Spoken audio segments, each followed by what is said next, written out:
कभी भी शंकर के मंदिर में जाओ, शिव जी का पूजन कर कर जब वापिस आओ तो शंकर भगवान के मंदिर में जो बाहर नंदी बैठता है उसके कानों में ओम नमः शिवाय बोलकर।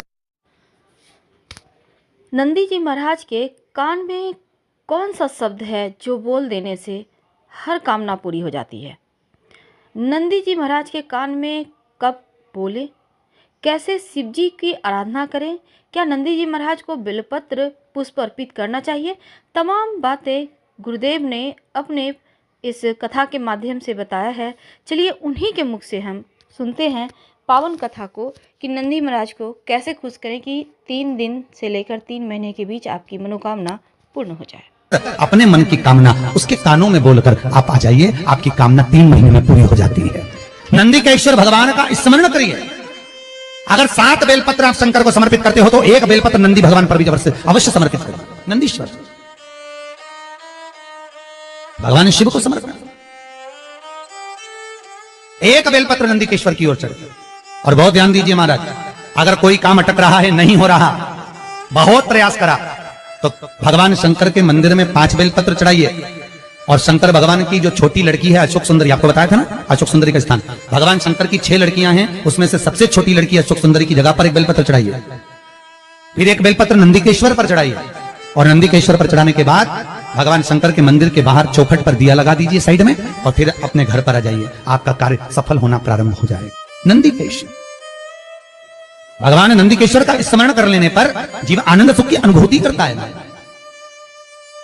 आनंद सुख को पाता। भगवान नंदीकेश्वर का पूरी दुनिया में केवल एक केदारनाथ ही एक ऐसा है जहां पर ओम कुंड विराजमान है। कौन सा कुंड है वहां पर? ओम कुंड।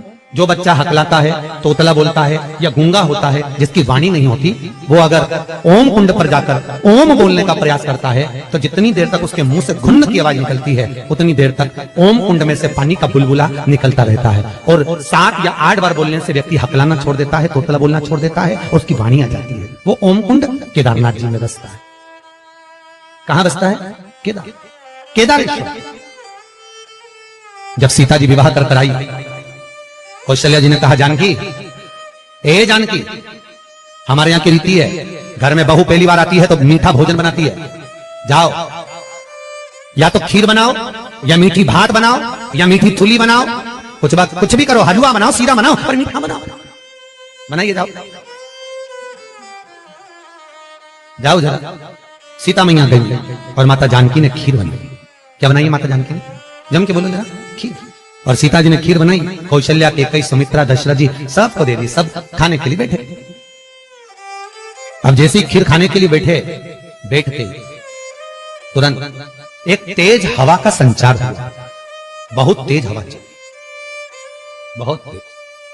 और जैसे ही हवा चली, एक कचरा दशरथ जी के कटोरे में खीर में जाकर गिर गया। एक तिनका, एक कचरा दशरथ जी के कटोरे। सीता जी खीर परोसकर इधर से निकल रही थी, उन्हें दशरथ जी के कटोरे में खीर में तिनका देखा, कचरा देखा। तो सीता जी को लगा, पहली बार तो मैं अपने ससुर को भोजन करा रही हूं, पहली बार तो मैं अपने ससुर को भोग लगा रही हूं। अगर ससुर के कटोरे में कचरा दिखेगा, तिनका दिखेगा, तो ससुर क्या कहेंगे? ये ससुर कहेंगे क्या कि मेरी बहू ने मुझे खाना दिया, भोजन दिया, और उसमें भी कचरा दे दिया, और पहली बार तो मैं भोजन दे रही हूं, करूं क्या? सीता जी रसोई घर में गई और रसोई घर में जाकर माता जानकी ने, माता सीता रसोई घर में पहुंचते सीता जी झरोके में से, खिड़की में से जो कटोरे में तिनका पड़ा था खीर के अंदर, मां जानकी उस तिनके को निगाहों से देखने लगी। ऐसी निगाह से जानकी जी ने देखा, सीता ने देखा कि वो कचरा कटोरे के अंदर ही जलकर भस्म हो गया। वो तिनका कटोरे में ही जल गया। बस अब तिनका कटोरे में जब जलकर भस्म हुआ, दशरथ जी ने देख ली।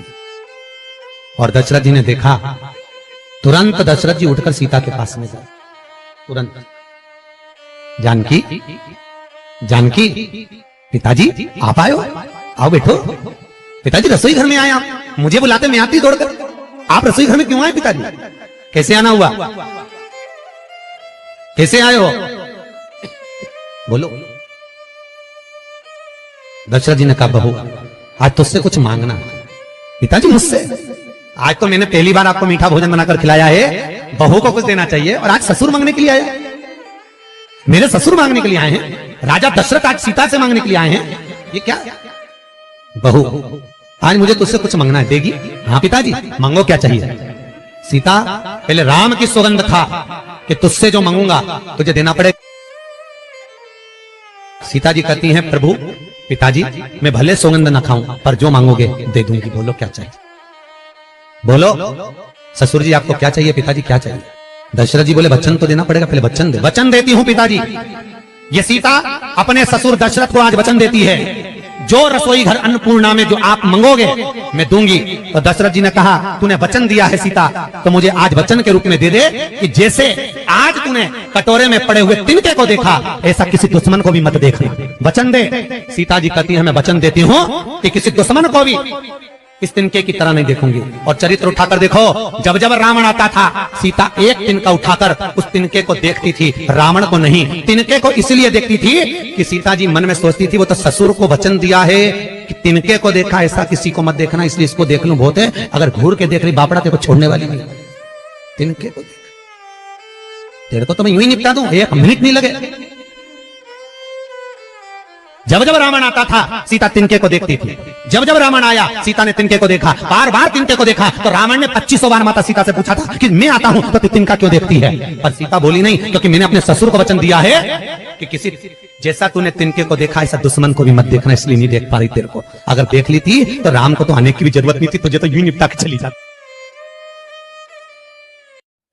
वीडियो पसंद आए तो प्लीज़ लाइक कीजिए, चैनल को सब्सक्राइब कीजिए, अपनों से शेयर कीजिए और कमेंट में हर हर महादेव जरूर लिखें। धन्यवाद।